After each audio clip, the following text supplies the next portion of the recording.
So if you're doing an amalgam, this is what the prep looks like. Obviously, it's a big prep, and it onlays the cusp, and I'm going to not spend any time on that. But what I do want to talk about is auxiliary retention. And what do I mean by that? Well, if we're doing an amalgam, we need some extra retention to hold that cusp in place. So you take a 330 burr and you make some little potholes that are undercut, and then amalgam is condensed into those, and it's called an amalgam pin or pothole. Any question about that? You can do the same thing with composite. We're not requiring that you do it because composite is bonded to the tooth, but I just wanted you to know you can do this sort of thing. And then if you want to, you can connect those potholes and make it into a groove or a slot.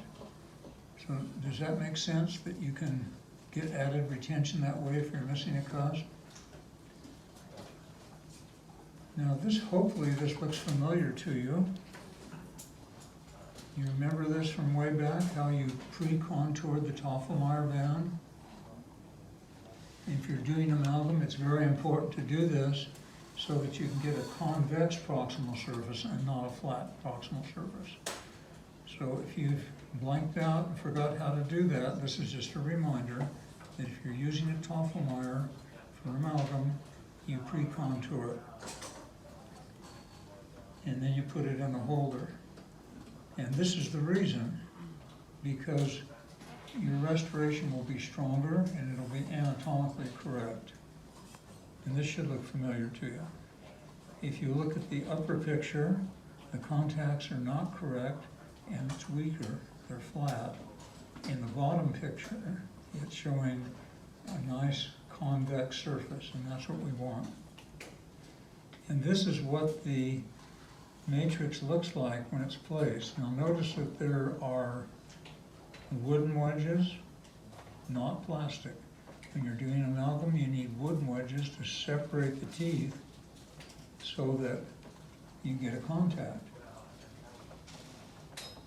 So if you're doing amalgam, this is what you're going to do, and then you burnish the band in the contact with a ball burnisher and make sure that band's tight up against the teeth. And then once the wedges are in, you can back off on the ratchet a quarter of a turn so it relaxes the band and it touches the adjacent teeth. Any question about that? Okay. As far as the amalgam is concerned, that's about as far as I'm going to go. There is a printout on your desk showing you the preparation and the finished restoration polished. So let's go now to what most of you will be doing today, and that is tooth number 30.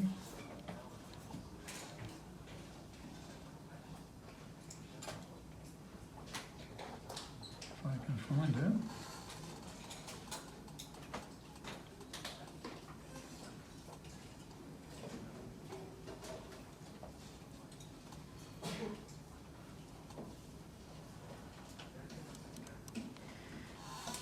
So most of you have indicated that you're going to be doing this one, so we're going to spend some more time on it. So this is a situation where the distal lingual cusp has either fractured off, or when you open up the tooth, it's become so thin that you have to remove that enamel shell, and we're going to replace it in the restoration. This is what the prep looks like, and you'll have a picture of that on your desk. The isthmus is going to be about 2 millimeters wide because it's a large restoration. The axial depth for the axial wall is going to be about 1.5, and then we're going to rim around that missing cusp with a 1 millimeter shoulder. So I think that pretty well tells what it looks like, and you've got the picture there to go by. So for those of you that are NFL fans, maybe this will give me some credibility. Wow. but then I need to do a disclaimer. You didn't know he was the second round draft pick, did you? This is actually Jeff Janis, not Joel Janis. And we're probably related, but I'm not sure how. Just checking to see if you're watching and awake. Okay, you have done your preparation, and this preparation is just an MOD, but I'm going to talk about matrices now. Now, if you're doing composite, you're not going to use a Toffelmeyer with a wooden wedge. It just doesn't work. You're going to use a sectional matrix. And how many sectional matrices and rings do you have? Uno, right? You got one. So you're going to see me using two here, but you can do it one side at a time, right? You can do the mesial, and then you can take the matrix off and put it over on the distal. If there's an oxygen inhibited layer on that first increment that you did on the mesial, is the distal part going to bond to it? Yes.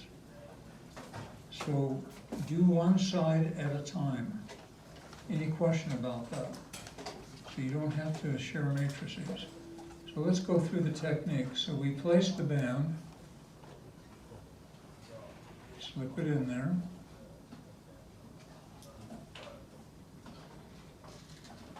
And this is the way you'll be looking at it from the 11 o'clock position.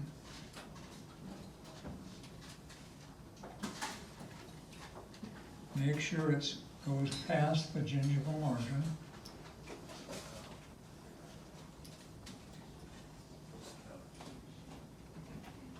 Now, I'm going to mention something here that you might find of interest. When I prepared this tooth, I didn't open up the distal buccal quite enough, and notice how I'm struggling to get that band in. Finally, I have to grab a hold of it and kind of pull it down in. This is why we want a 0.5 millimeter clearance on our proximal extensions. Okay, so you'll just be placing one band at a time, because you only have one. And we're looking to see if it's covering the gingival margin. You do that with a mirror. Now we're ready to place the wedges. Now, if we place a wooden wedge and push the teeth apart, and then put on a separating ring, you're going to wind up with a contact that's too tight. And having a contact that's too tight is a problem, because then the patient can't floss. So what do you do in a situation like that? Well, the remedy is to wedge the teeth apart, go in there with a finishing strip, and hope you don't take off too much. You got the picture? So don't use a wooden wedge. Use a plastic wedge when you're using this setup.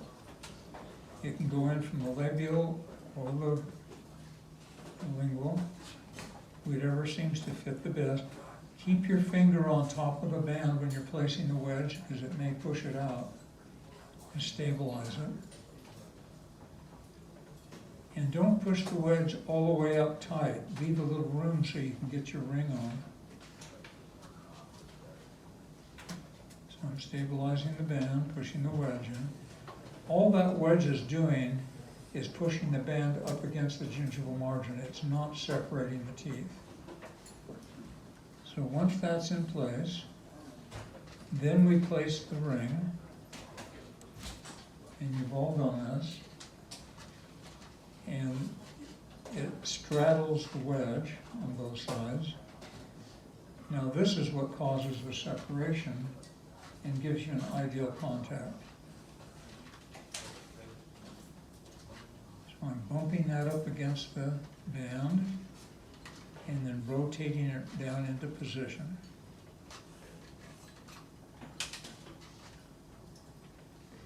And you know, it's interesting because when you use this on a patient, patients have a periodontal ligament and the tooth can move a little bit and you can get really nice separation.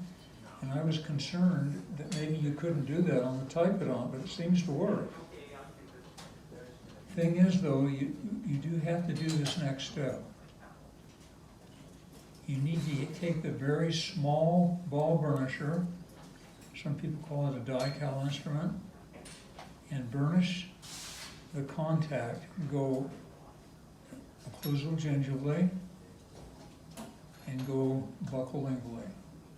Don't just do a little burnishing right in the middle. Spread it out so you have a nice even contact. Any question about that? And you can feel the contact, and that band's right up against the adjacent tooth. Now I'm looking with the mirror to make sure that that gingival margin is tight. Now I know this is a review for some of you, but these steps are just absolutely essential. We're not going to get a good result unless we go through these steps. And the first time that you saw this, and you've seen it a couple times, some of it went right over your heads, because I can tell when I'm working with you one-on-one. So I thought we needed this review today. So here's our matrix system in place, but in your case, it'll just be on the mesial, and after you finish the mesial, then you'll put it on the distal. Any questions so far? So we're going to etch the enamel for 20 seconds, and the dentin for 10 seconds. I hope that sounds familiar. We're going to wash, dry, re-wet with Conceptus for 30 seconds, and blot dry with the cotton pellet. And we're also neutralizing the bacteria in the dentin. Then we rub in the peak for 20 seconds and air dry it for 10 seconds, and then light through it for 20 seconds. That hopefully sounds very familiar, and you don't have to think twice about it. The only place that we use flowable is to fix margins on temporaries and to seal gingival margins. Flowable is not filled very much, and it's not real strong. So the only thing we want to do is just put a very thin layer of it on the gingival margin. It shouldn't be more than 1/2 millimeter. So let's watch the technique. So take your flowable, get a little bubble on the end of it, and just paint it on that margin. You'll be able to see it a little bit. Okay, there's the bubble. Put it in and just paint it on the gingival margin. That's all you want. Flowable has great advantages used in this situation.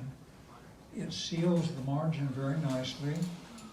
It's a very thin layer, so there's not much polymerization shrinkage. And if you have a little overhang and you're finishing it down, your scalpel will just take it right off because it's not as hard as the restorable composite. Any question about the flowable? Those would be the only places that I would use it. You don't want it up near the occlusal surface. It's not as strong. It doesn't wear as well. We don't want it on the margins, just on the gingival margin. Now, placement technique.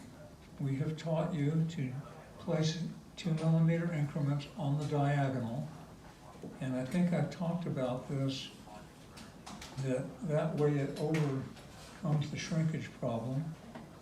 And I have talked to you, and I'm going through this really fast now, about this experiment that we're doing where if you bulk cure from the occlusal, you see this white line, that opens up the margin. If we cure from the sides first, we don't get that. Well, you can overcome that when you're building it up inside a matrix by putting it on the diagonal, only covering 2 walls at a time. So I think you all understand that, and we'll do it. So I'll skip through all this. These are the latest pictures that we got, and you can see the dye penetration here. This is cured from the occlusal first, and then this is cured from the sides, and it's nice and solid. So I'm going to skip a few more things here because we've talked about this. Okay, now we're ready to incrementally build this up. So here we go. We'll start on the mesial. placing that so that it contacts the gingival wall, the pulpal wall, and the buccal wall. Nothing touching the lingual. That way, we're not going to be pulling it away from a margin or a wall when we're polymerizing it. Any question about it? Now that's been polymerized, so now we're going to do the lingual half. No, I take that back, because this is a big one. I'm extending it over to the center of the tooth. But again, it's on the buccal wall and the pulpal wall, but it does not touch the lingual wall. Now, if this was a premolar, we would probably have to just do the first increment. But because this is so big, I'm doing a second increment, going over to the center of the tooth. Now right here, I'm using a small ball burnisher to flow that in. And there's really a better way to do it that I discovered later on, and that's using a micro brush. And I think that you've already been introduced to that, because it doesn't stick. Notice I'm making sure that there's no composite touching the lingual wall. That's important.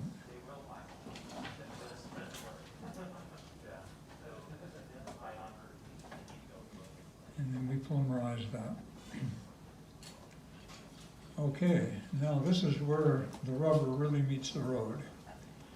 We're doing the second increment, and we're now going to be contacting the lingual wall and the composite that's already been set up. So we put that in.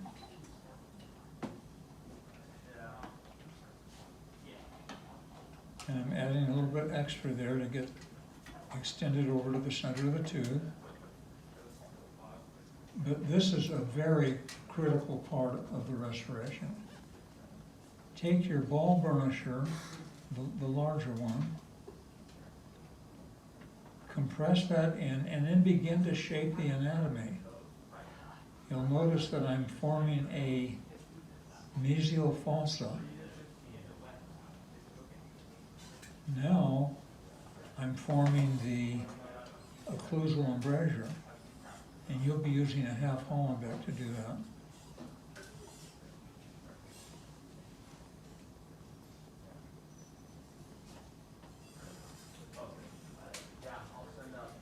After you've done that, go back with the burnisher and reform all of the anatomy. You put in the mesial fossa and slide it up into the buccal groove, the lingual groove. I'm going to pause it right here because, okay, quick review. So the second increment, you build it up to full contour. You use your burnisher to shape all the anatomy. You use your half Hollenbeck to form the occlusal embrasure.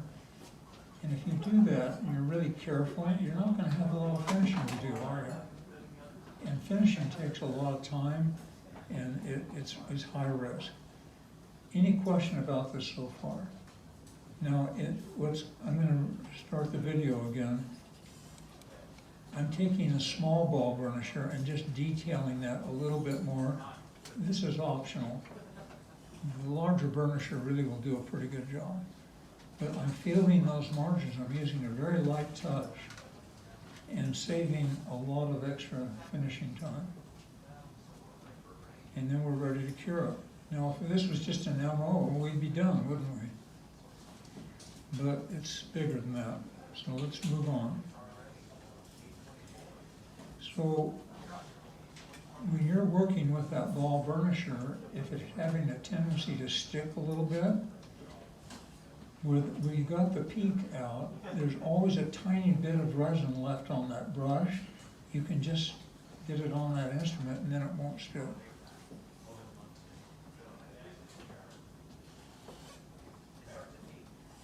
There will be some residual bonding agent on the brush, but the primer, the ethyl alcohol, by now will be evaporated. And then I talked to you previously about the microbrush. This works very nicely to compress the composite and get it where you want it. It's not too good for doing anatomy. I think your burnishers will work better. So just a quick review on the microbrush. It just doesn't stick, and you don't have to put anything on it. So it's a pretty handy little instrument. I wish I had discovered this sooner.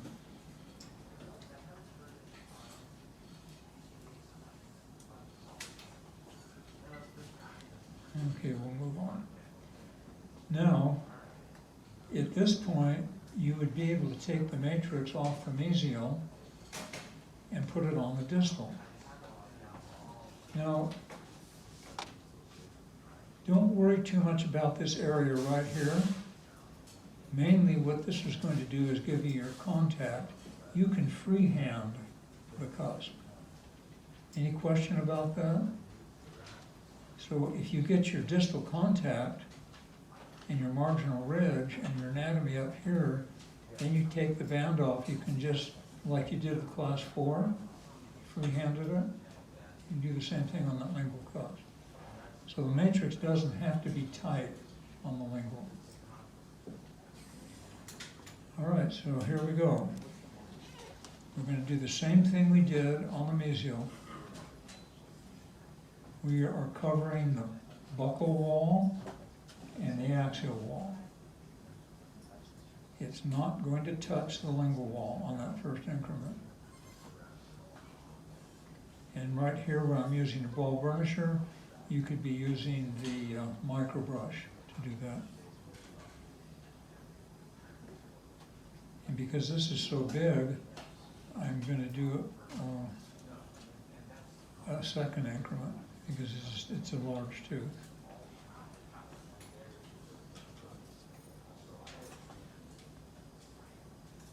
No voids. We want everything to be nice and solid.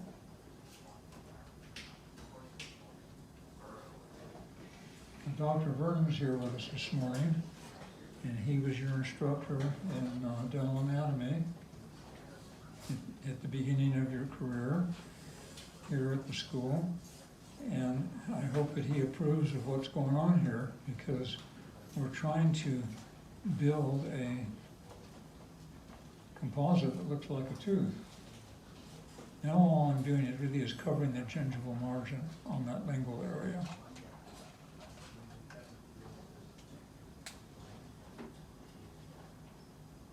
So now we can go ahead and cure that. And again, the composite is only touching 2 walls, so we're not going to have polymerization shrinkage. Now we're doing the second increment, and we're going to focus more on the occlusal and the distal. So this will be a review. If you look at the mesial, you can see the anatomy is pretty much there. This may be a little bit more challenging because there are more grooves and triangular ridges here. But you've had enough experience that I think as you're watching this video, you can picture what's going on now. First time you saw it, it probably didn't make any sense at all. See how I'm developing the distal buccal groove and the central groove. Okay, now we're doing the occlusal embrasure.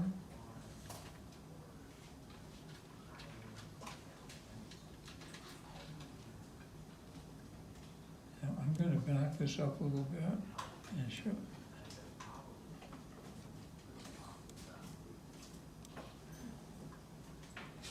I want to show this again because I'm going to pause it right here. Now, when you're band,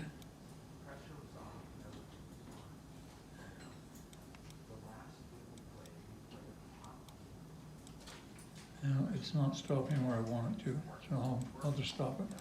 Okay, so when your band doesn't fit really tight up against the tooth, you're going to have some excess on the proximal, aren't you? That's not a bad thing, because you can, if you have some excess out there, you can take your Hollenbeck and just wipe it off. And then you know that margin's filled and you can clean it off. If you have a really tight band out there on the buckle, you don't really know if it's filled or not. So don't worry about the band being a little bit loose. We just want, all the band's doing is giving us a good contact, and we're carving around it.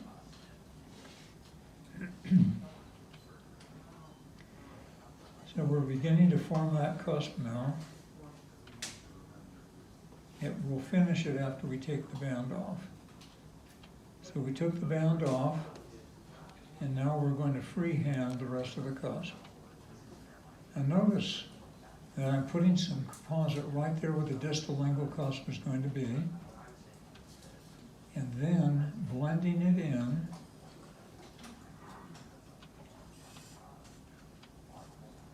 And the grooves around it, the supplemental grooves, actually are what forms that triangular ridge. Can you see how that's working? So let's revert back to our dental anatomy course where we were putting those supplemental grooves in, curving toward the cusp tip. That's what forms the triangular ridge. So this is not just operative dentistry today, it's built upon the foundation of dental anatomy.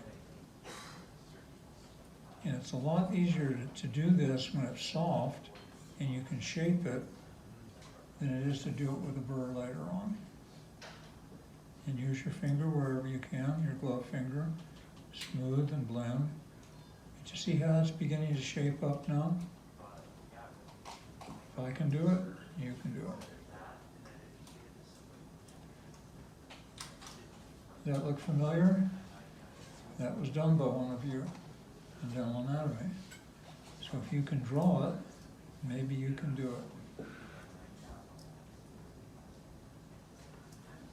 So now we're ready to finish. Now if you want to, you can slip bands back in there and bend them against the adjacent teeth just to protect the adjacent teeth. This is optional. You don't have to do this. When we're finishing, we're going to use a slow speed and a light touch. We do not want to heat up the composite. If we heat the composite up, it's going to degrade chemically and not last as long. So we want to keep it cool. So first thing, number 12 blade. We're going to go in and remove any little overhangs, and you use flowable on that gingival margin. So if there is a slight overhang, the blade's going to take it right off. I'm almost afraid to ask this question. I'm going to ask it, but I don't want to show of hands. Are there any of you that have not used the number 12 blade yet? Just think about it. If that's the case, have one of us show you how to use it, because you just can't do composites without it. Notice how I'm defining the occlusal embrasure with the blade. I mean, if you're going to do composites, you got to learn how to use that scalpel. Okay, now we're using a sandpaper disc, and we're going to work on the proximal margins. I would use a smooth or a fine and a super fine. Don't use a medium or a coarse. They're too coarse. See how that fits right in there and starts polishing those margins on the proximal. You can also put it down in the occlusal embrasure a little bit and kind of round off the marginal ridge. Now we're using the superfine, and it leaves it really shiny, nice and smooth. We're taking these out now. You'll notice that there's a contact there because there's some resistance.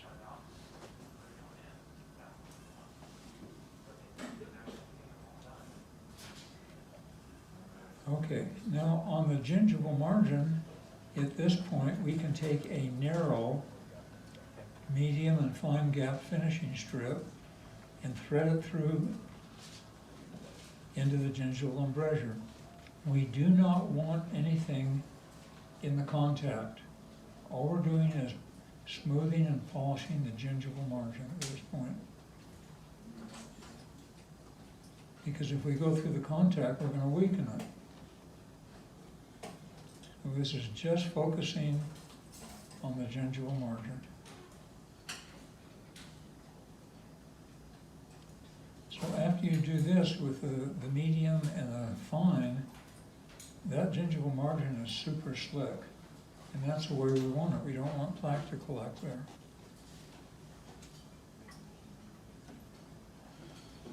Now we've removed the rubber down, and before we go any further, we need to check the occlusion and make any adjustments that are necessary. And I think you know enough about occlusion now to know that you really don't want any contacts on your restoration at all. We want them on the tooth. And particularly, we don't want any contacts on inclined planes. We want them contacts on the buccal cuss tips and in the center of the tooth. But if you leave any contact on your composite, the patient's probably going to have sensitivity. So keep it on the tooth. And you can use the little football to adjust that. If you have a marginal ridge that's too high, the football is the ideal instrument to reduce it. Any question about that? So you guys are either all asleep or I've snowed you completely because you're not asking questions. Okay. The instrument on the left is what you use to form the occlusal anatomy, that ball burnisher. The instrument on the right is a number 4 round burr. You'll notice that they are the same shape and the same size.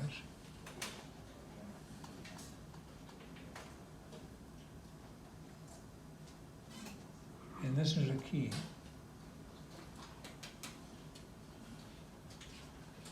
So we're going to take the number 4 round burr in the slow speed handpiece. If it's a latch type, you use the latch type contraangle. If you happen to have a friction grip, you have a friction grip handpiece that snaps onto your slow speed. So you have the option either way. We're going to use the side of the burr. So watch this.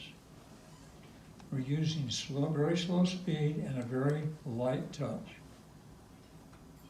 So what that nice anatomy that we formed with the burnisher, we're just putting that in there and smoothing it up. Notice how I'm emphasizing the fossa and then sliding it through the grooves. Right now we're doing the supplemental grooves on that distal buccal cuss. So we had just define it a little bit and then slide it through the grooves on the side of the burr. Now, I've been doing these for a long time, and I've been teaching it for a long time, and I have tried every technique I could find in the world to do this, and this is the technique that works and students seem to be able to master. But if you try to do this with a football or anything else, it's not going to work. So just trust me that you got to try this and master it, and then you'll get nice results. So after doing all the buccal and the lingual grooves, and you may need it on the margin someplace if there's a little overhang, you can use that to get the margin down. Then go down the central groove and tie it all together. So this little sequence that we're talking about right now is extremely important that you master it. If you do, your work will be far and above what the average dentist produces. The composites that we're teaching you to do, not many dentists are able to do. And it'll set you apart. Note that the finishing and polishing the restoration of a slow speed and a very light touch, I'm reminding you again, so that no heat is generated or enamel removed. Now, some students have asked me, is it possible to remove some tooth structure on these ivorine teeth when you're using the number 4 round burr? And the question is, or the answer is yes, you can, but be very careful. But it's not a problem when you're working in the clinic on enamel. Enamel is much harder, and if you use that burr with a light touch, you're not going to be removing tooth structure. Okay, at this stage, the margins should be perfect. And how are you going to determine that? Well, there's only one way. That's with the Explorer. You can't see if the margins are perfect, but you can feel. And if you can feel a little bit of flash, then you need to go back and get rid of it. So before you go any further and start polishing with your Jiffies, make sure that you cannot detect the margins anywhere. If you can feel a margin with the Explorer, the patient will feel it with their tongue, I guarantee it. Okay, the Jiffy polishers will not remove overhangs, only burrs and number 12 blades do that.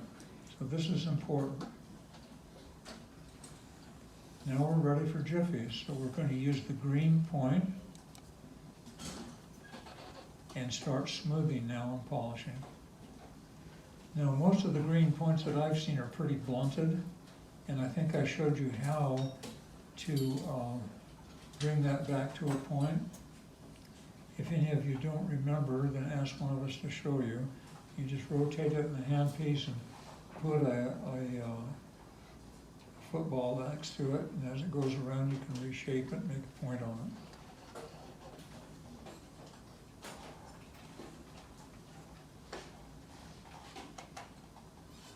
Now, it won't be long before you guys are preparing to take the board exam, and I suggest that you go back and review this PowerPoint before you do, because we've had people that seem to forget to put the anatomy in, they forget to put the marginal ridges in, they don't seem to be able to remember how to polish. It's all right there. So then we use the yellow, and on the lingual I'm using the disc one, or you can use sandpaper discs.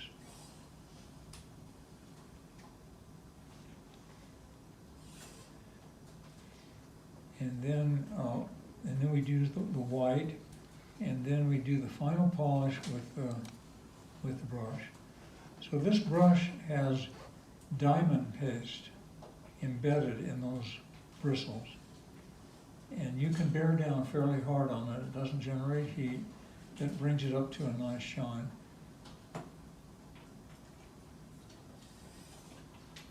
And you can see that in the video, I think. So we want a restoration that has marginal ridges, fossa, grooves. We want to give the patient something that is anatomically correct and is an efficient chewing surface. So if you want to see what it looks like in person, it's sitting up here on the desk. Floss test, very important.